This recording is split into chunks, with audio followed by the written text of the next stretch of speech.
Are you ready? Ready. All right, let's go. Kevin here, top 1 financial advisor and best-selling author. We are here to talk about the stock market. We got some pretty good news. Inflation is at a near 2-year low at 4.9%. That's great. The problem is 4.9% is not 2%. The goal of the Fed is to get inflation at 2%.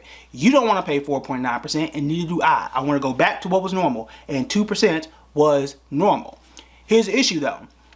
We were at 9% last summer. We're down to 4.9, and the way that we did that is because the Fed kept raising interest rates. That's how we got here, okay? And that was generally a good thing. The problem is, as you have seen, the more they keep raising interest rates, the more banks fail. The more banks fail, the more scared we get, and the risk of recession continues to increase the more that we keep raising interest rates.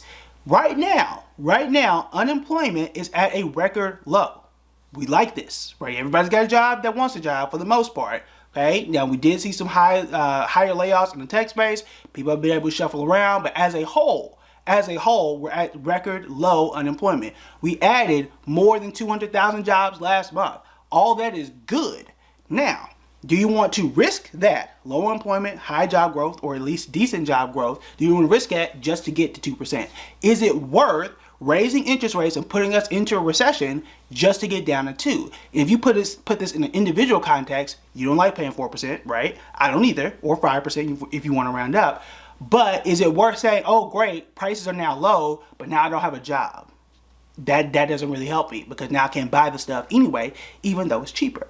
That is the risk, and that's the balance that they have to play. And honestly, I don't have an answer to it, because I'm tired of paying high prices, but I also don't want to see y'all and everybody else start to lose their job just to get down to 2, to say that we are down to 2, even though we all know that it is quite expensive, and it is still more expensive than what it should be. So this is a decision that is well above my pay grade, and that's why the Fed, people with many more PhDs than I do — I don't have one PhD, but y'all get the point — they got to figure that out. They got to figure out what the balance is. Now, the two contributors to inflation, the two major contributors to inflation right now, were rent, so basically apartments, rental homes. That part of the economy is still sky high. We saw double-digit growth over the last 2 years or so in rental prices. That is an issue. And then also gas prices have started to go back up. Part of that is still Russia and Ukraine, but every summer that I can remember, even going back to the 90s, every summer gas prices go up because people travel a bit more. So those are the two main contributors of inflation. I don't know how you bring down rental prices other than building more houses and more housing, which has always been a problem, or has definitely been an even bigger problem in the last like 5 to 10 years in the US.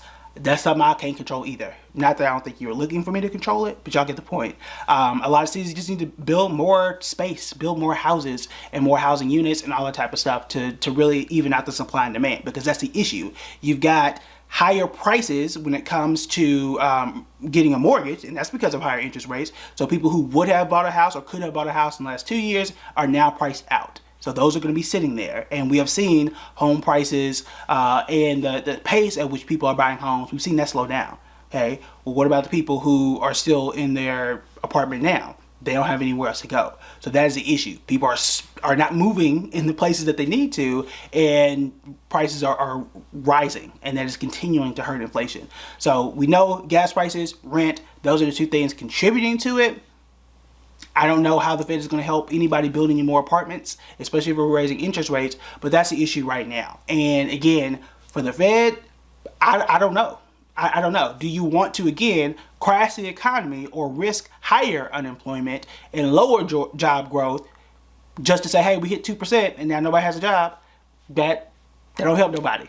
So that's something that they have to figure out. That is the concern on Wall Street right now. We'll see how the stock market responds over the next few days. Right now, I'm doing this before the stock market opens, so we'll see. By the time you guys see it, it'll probably be 10 or 11 in the day. But that is the issue. That is what's going on with inflation. That's what we're trying to figure out, what the Fed is going to do next. The last time that we talked to the Fed, or heard from the Fed rather, was just a few days ago. They said they were open to just, pausing and just letting things play out.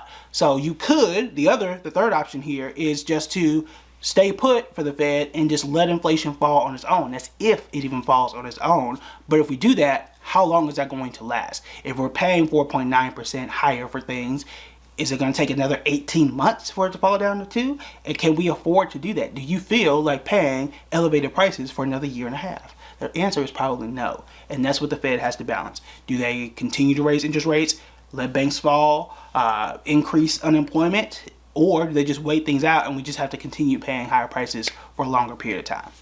That's a question that I do not have the answer for, but it is something we're going to find out shortly.